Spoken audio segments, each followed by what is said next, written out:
older adults. Alleged murders involves an older adult. I also talked about making sure we protect our children and vulnerable adults. The other murder is alleged to focus on a vulnerable adult.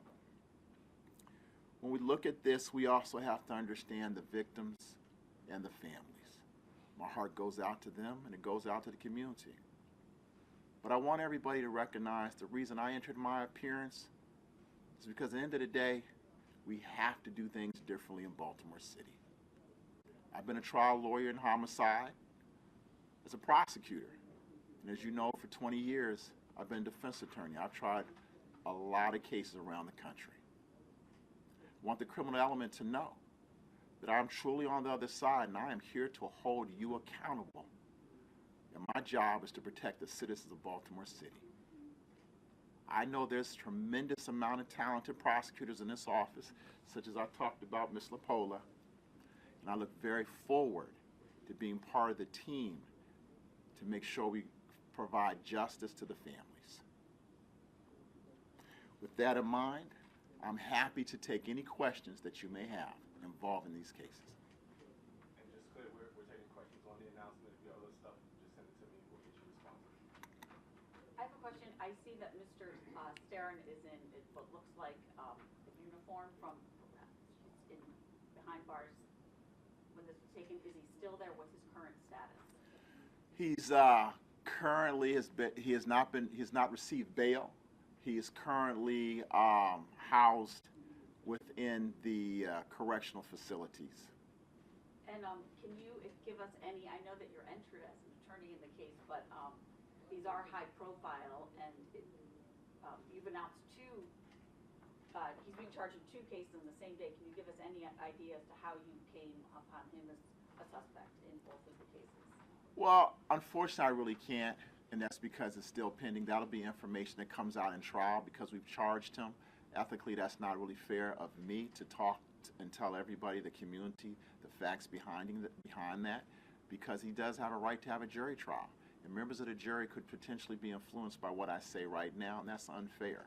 What we will say is that I think was documented in the past by statement of facts, but the police, they did an investigation, and based on their investigation, they followed the leads, and then they charged the gentleman. Can you talk about the procedural history so far of this case? What, if any, pleadings have been filed? What's forthcoming, just in terms of the logistics? And do you mean, you said case? Cases. You mean cases? Okay, I didn't know if they were connected. Well, the case involving Mr. Bell is already before I got into the office, so Ms. LaPola, do you want us to talk a little bit about the procedural history of that? We were in reception court today. Basically, we rescheduled this matter, both matters, for April the 17th, back in reception court. Our hope is the defense has so far filed a motion for a competency evaluation as well as a not criminally responsible plea. Obviously, those require some mental health evaluations. Our hope is that by the April 17th date, all of the evaluations will be complete and we'll be able to select a trial date at that time. Just for a matter of clarification, were those motions filed in both cases? Yes. Or, okay. Thank you so much. So to clarify, is Mr. Bell's homicide believed to be related to Mr. Gantz? Yeah. Well, thank you. Basically, they're 2 separate cases. What we do believe is that, based on the charges, that the same individual did both homicides. Right, but aside from that, I know you're trying to ask, are these 2 totally separate cases? They just happen to have the same suspect? We believe they're 2 announced totally the same- separate cases that just happen to have the same suspect. So when you had hearings in reception court for them, did they have to call this case number this and then do the separate? They're not being combined in any way procedurally in court? Procedurally, they're not combined. They're 2 separate cases at this moment in time, and they're not combined. The only thing joining them is the same suspect is charged with murder on the 1st degree against 2 separate individuals, 2 victims. And just to be clear, these happened on the same day? No, they didn't happen on the same day. Mr. Bell is alleged that his happened on September 6th, and Ms. Gant, I believe his is alleged to have happened October 9th, 2022, both of them in 2022. He was being held in connection to that murder. Yes. Okay. told the Baltimore Banner that law enforcement was also looking at Mr. Starin in additional city homicides. Are you aware of that, and what might you be able to tell us? Well, at this moment in time, we can't comment on anything like that. The Baltimore City Homicide Division, they're going to do their due diligence. They're investigating any and all homicides. And so the only thing that we do is we wait back. We'll wait. We'll see what comes about. And if it comes about, we'll make the decisions then.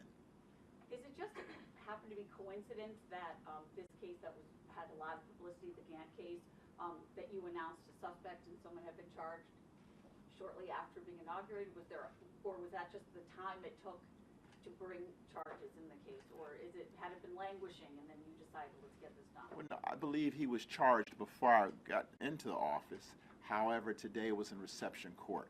The one thing that we did when I got in office, I sat down, I spoke with my team, and we decided that we would file life without the possibility of parole.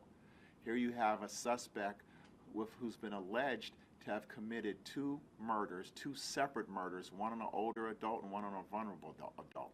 Based on that, we want to make sure that we looked at the law and said that we felt as an office that this individual should not be back on the streets if they're proven guilty beyond a reasonable doubt.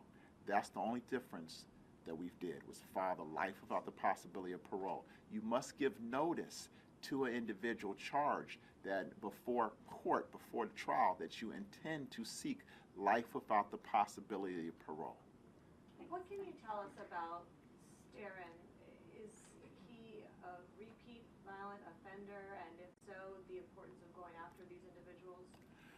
Well, I really can't get into that one way or another. You know, you'll be able to do the research that I know the press always does. But one thing I can say, the crime, when you look at two separate individuals, when you look at the type of individuals, when you look at what's going on in our city, you know, we're not only focused on repeat violent offenders, but murder within itself. We have to do something. We have to do something seriously quick, which means we have to hold people accountable. If they're going to continue to have those types of actions, and we feel we have a case, then we have to say, we're not going to take this any longer. And so to me, it has to start at the top. You have prosecutors going to trial every week on murder cases. We need help. And so if I can jump in, Mr. Donnelly can jump in and help our prosecutors with this fight on behalf of the citizens, that's what we're going to do. You complimented your prosecutors in this case. Why do you think it's important for you to be in the courtroom, and is this something we can see throughout your term? Look, I'm a trial lawyer. First and foremost, that's what I started my career as, a trial lawyer. And I think it's important that the prosecutors in this office recognize that I see them on the front lines, and I'm here to jump on the front line when I can. I would love to be able to do it, but homicides take a lot of time. And I got a lot of other things that I must do in terms of managing the office. So if I have the opportunity. But, you know, to be honest, Ms. LaPola and I have known each other for 20 plus years. I've always thought she's one of the best prosecutors I've ever seen and ever come across. And to have the opportunity to just share the courtroom with Ms. LaPola and with her skill set and what she's done for the city and all the victims, yes, I would definitely jump at that, but also let the prosecutors in this office know I'm right here with you. I don't just have your back, I'm standing beside you as we fight crime together. Can you give us a preview of what your role will be in this case? Is it going to be on day one, or are you going to be seeing this through? I'm seeing this through. I'm partnered with Ms. LaPola. The same work that she does, I'll sit right there and do. The same trial preparation she'll do, I'll be right there doing. We have to do it together as a team. It's the only way we can work, the only way we can hopefully gain a conviction to get the justice for these family members. I was just wondering if you could speak about in Mr. Gant's case, whether your investigation will also look into like potential systemic issues around why he was being held without bail, and like how he ended up in a cell with Mr. Scott.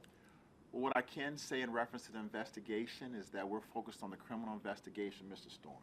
I do recognize that there are some serious issues and some serious questions as to that. However, the jail is under the state agency.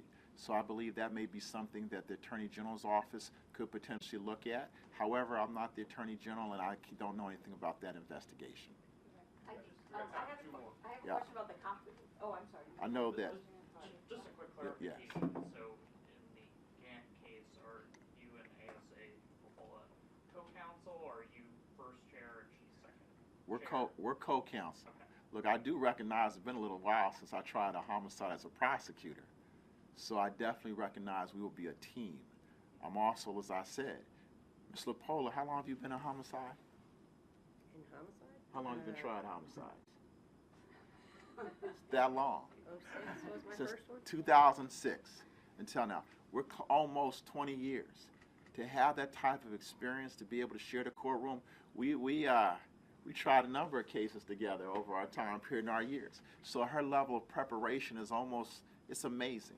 So I want the citizens to truly understand how fortunate we are to have prosecutors such as Ms. LaPola, as well as all the members of the Homicide Division and are in this office.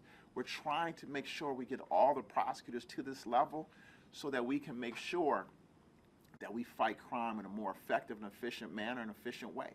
And the citizens deserve that. And the citizens also need to know that I'm not just talking about it, I'm going to be there and I'm going to fight for them as well.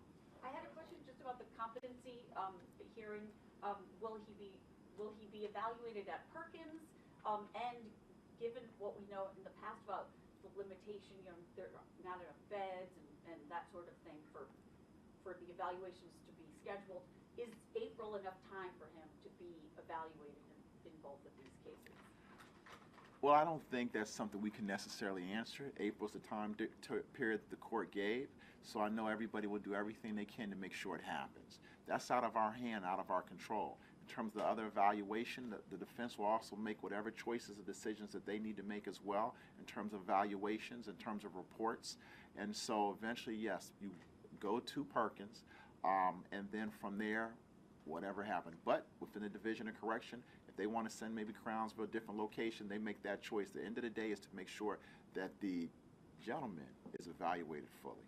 Thank you. Generally or specifically, when was the last time you tried a homicide case? 2001. As a prosecutor, or just trying one in general, I tried one I think last year. But just in terms of a prosecutor, yeah. But it's like riding a bike. I don't forget. Thank you. Can I just get the spelling of your names? Which I don't need you, Mr. Bates, but I didn't catch it. I don't. Yeah, both names. Take care of it for you. Okay, well, if you say it into the mics, then everyone can know it. So, Thomas Donnelly, THOMAS DONNELLY. and